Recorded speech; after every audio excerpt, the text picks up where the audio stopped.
So what you were deployed to Iraq, were there any memories, experiences that changed you, or in general, like you're probably a different man on the other side of it? How did that time change you? I think there was two main takeaways that I took, right? So one was not a specific moment, but on multiple occasions.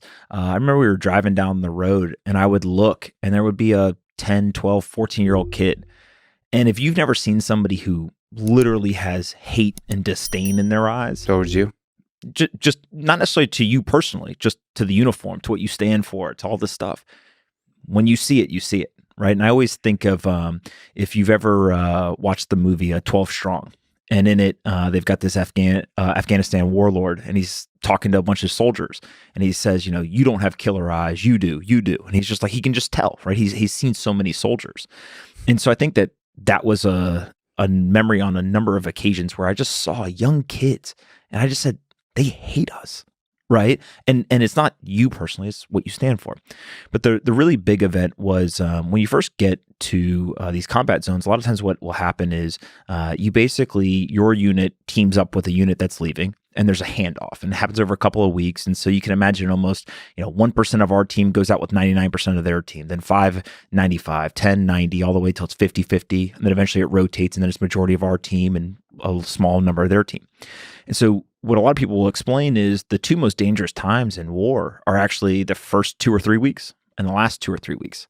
When you first get there, you don't know who the people are, you don't know the terrain, you don't know, kind of the local cultures and who to look out for, what signs, all that kind of stuff.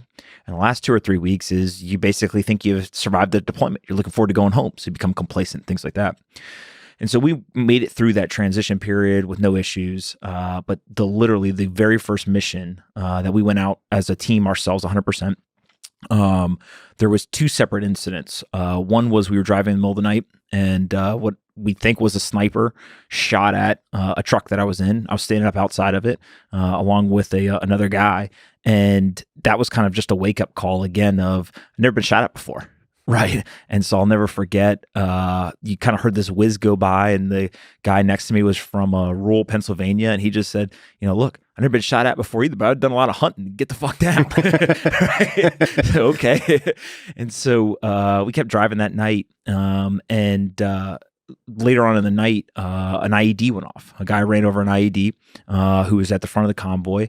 And when that IED went off, again, I had never been in a convoy that had been blown up before, but the training kicks in.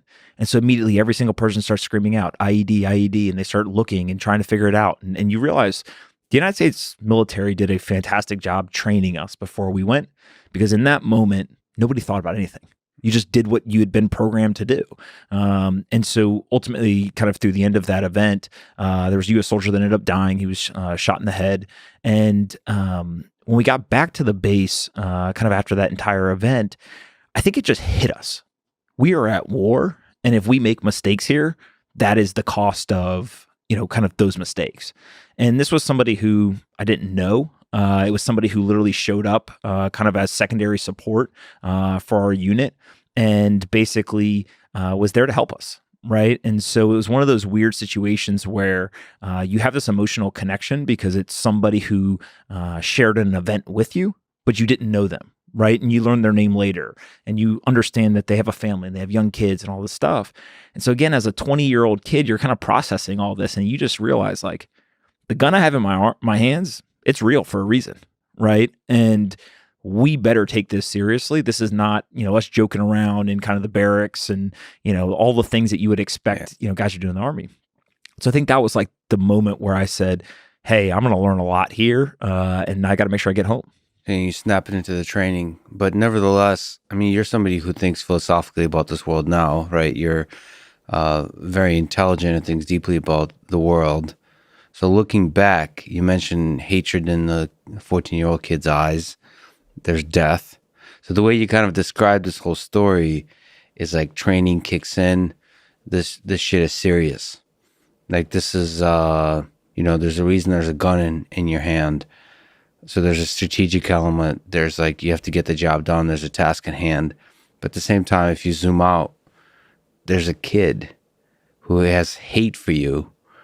Some of those kids would probably, if they could, would kill you for the thing you stand for in the uniform.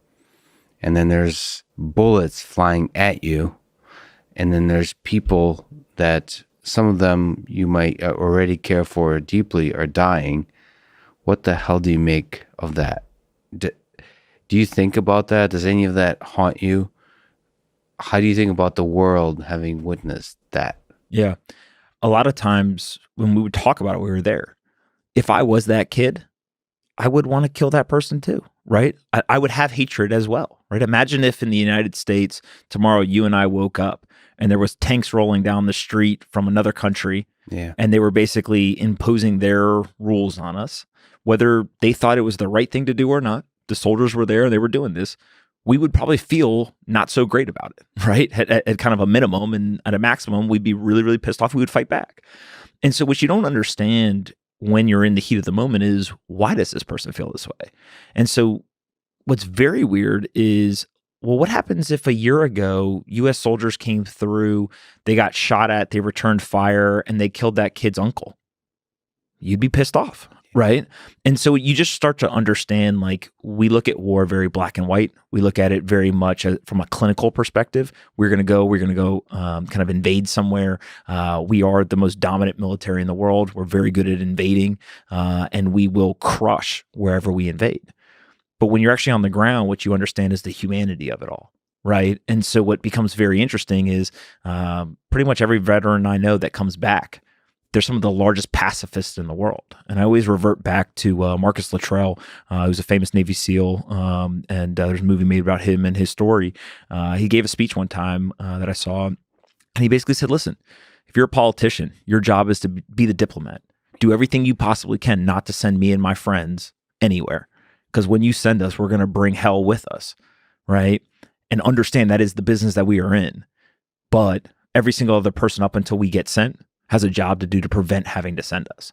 And I think that ultimately that's where you see a lot of kind of this generation that has fought in Iraq and Afghanistan that says, listen, maybe we shouldn't be running around the world being the police. Maybe we shouldn't be going and invading all these different countries, because when you actually get to see firsthand what happens, it's just something that we should avoid at all cost. But if we have to go, or we have to actually send soldiers somewhere, understand what happens when that occurs. And, the United States is the best in the world at doing it.